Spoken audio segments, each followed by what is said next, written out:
Welcome viewers, I have finally made it back to my Digimon reviews.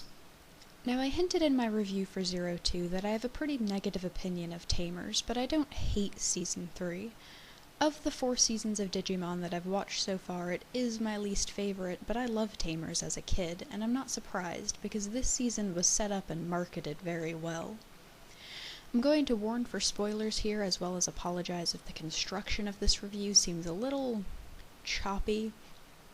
A lot of my grievances when it comes to Digimon Tamers contradicts the views I have on anime today, and I feel that this is mainly due to the fact that this is another show I strongly associate with my childhood.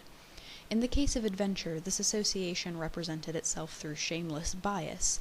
I was, and still am, willing to overlook a shaky script and less than impressive animation because I love the story and characters, and even today I consider Digimon to be the show that really got me into anime. And the previous 2 seasons, I don't feel like I went into the story and such as much as I could have in my reviews, so this one's a little longer in an attempt to actually cover everything, because I know the past 2 reviews have been pretty vague. As a child, I loved the setup for Tamers, but Season 3 deviated from the typical childhood adventure stories of the time in a way I just couldn't get over as a little kid, something that has stuck with me. But for now, let's go back to some of the reasons I originally fell in love with this season and what I mean when I say it was marketed well. Episode 1 opens up onto a world very much like our own, where Digimon exist as a television show and trading card game. Here we are introduced to Takato, a huge Digimon nerd who spends nearly every waking moment playing or thinking about the game, so he's thrilled when a real Digivice mysteriously appears one day amongst his playing cards. Takato, also an avid doodler, created Gyomon, his own Digimon with game stats and everything for fun, who comes to life when his mock game card is swiped through the Digivice, and thus, in the course of 1 episode, Takato became the kid every Digimon fan wanted to be. This set up an immediate connection with the audience. In Adventure and 02, the Digidestined traveled back and forth to a real world, but Tamers is closest to actually being set in our world, giving hope to all the younger fans who dreamed of having their own Digimon one day. I'm sure I'm not the only one with an embarrassing childhood story about trying to replicate Takato's success. Meanwhile, the cards and new style of Digivice just added to all the merchandise the company could sell. Takato soon meets Henry and Rika, 2 more Digidestined, or in this show Digimon Tamers, and though there are more Tamers later on in the show, this trio is our main crew. Henry is the most mature and level-headed of the 3. He got his partner Terriermon through a video game where you make Digimon fight for fun, which affected him pretty strongly when Terriermon came to life all beat up. As a result, he becomes a strong advocate for peace among the Digimon, leading him to initially clash with Rika quite a bit. I'm going to go into Takato's character a little more in the latter half of this review, so for now that leaves us with Rika. Also known as the Digimon Queen, Rika didn't just play the Digimon card game for fun, she competed in tournaments, and won. Her partner, Renamon, appeared to her after one of these tournaments. Originally, Rika views Digimon in a lot of the same ways Ken did in the beginning of 02. They're just bundles of data who exist to fight and get stronger. Rika is obsessed with being the best and the strongest, a result of the fact that her mother is a famous model with very little time for her. Basically, she's rough around the edges, aggressive, and reluctant to team up with 2 boys who don't share her ambition. Rika's storyline is the one that really introduces us to the plot. Digital fields have begun appearing all over town, allowing Digimon to travel to the real world. Rika and Renamon have taken it upon themselves to destroy any Digimon that crosses over in order to make Renamon stronger. This, of course, is one of the immediate problems Henry and Takato have with her, as a Digimon is gone for good once their data is absorbed.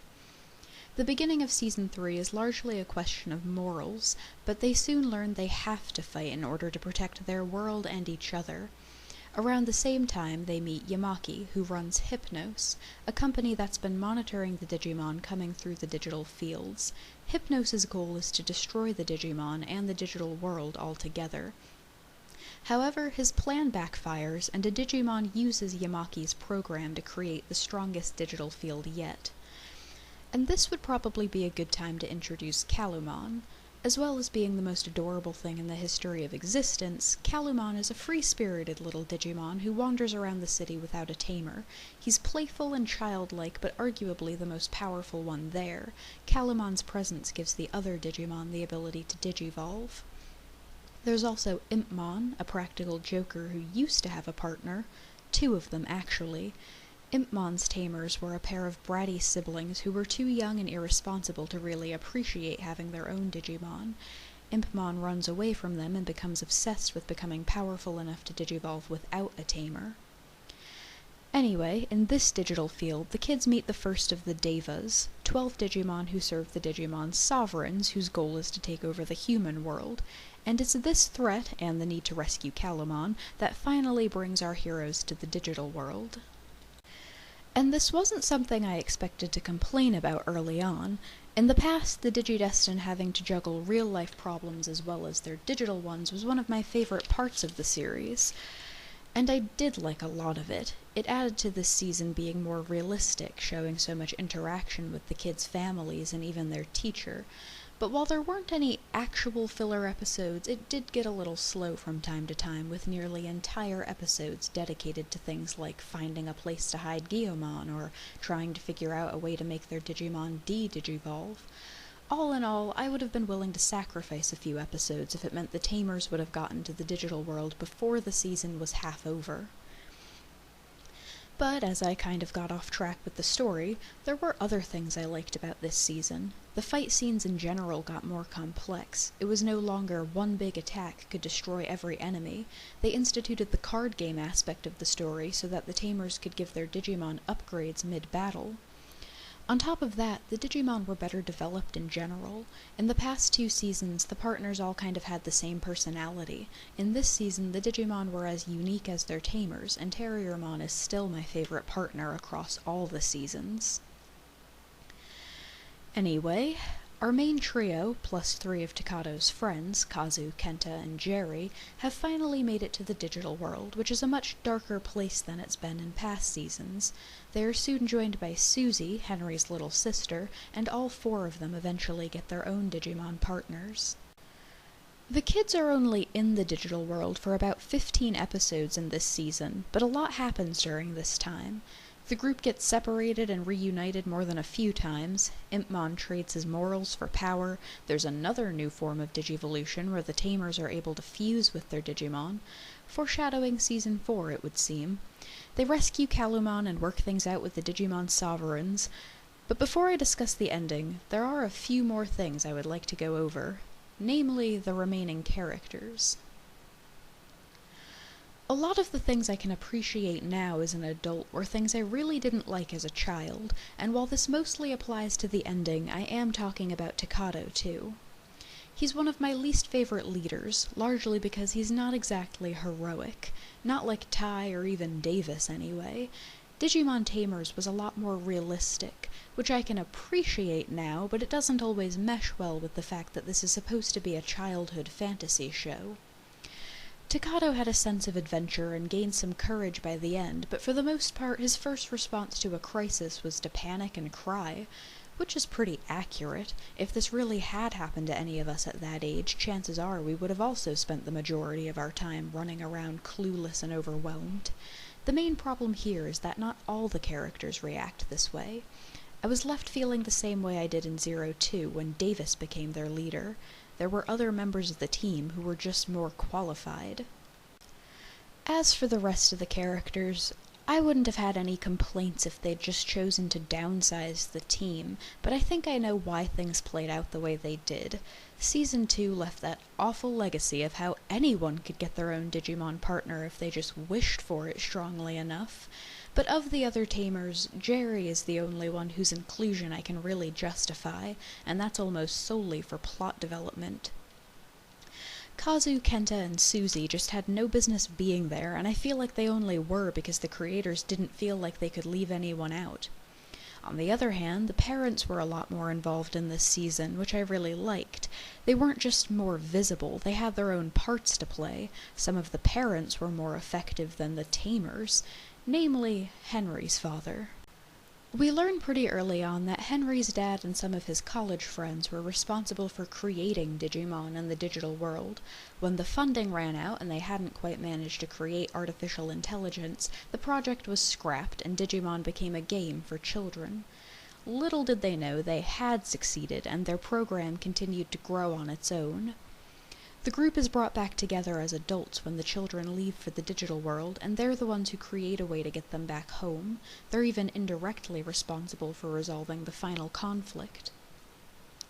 Which brings me to Jerry.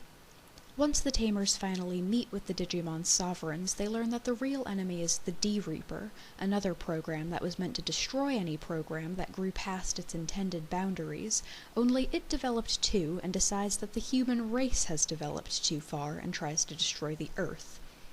Jerry becomes the D-Reaper's main energy source when her partner is killed and she's consumed by darkness and grief.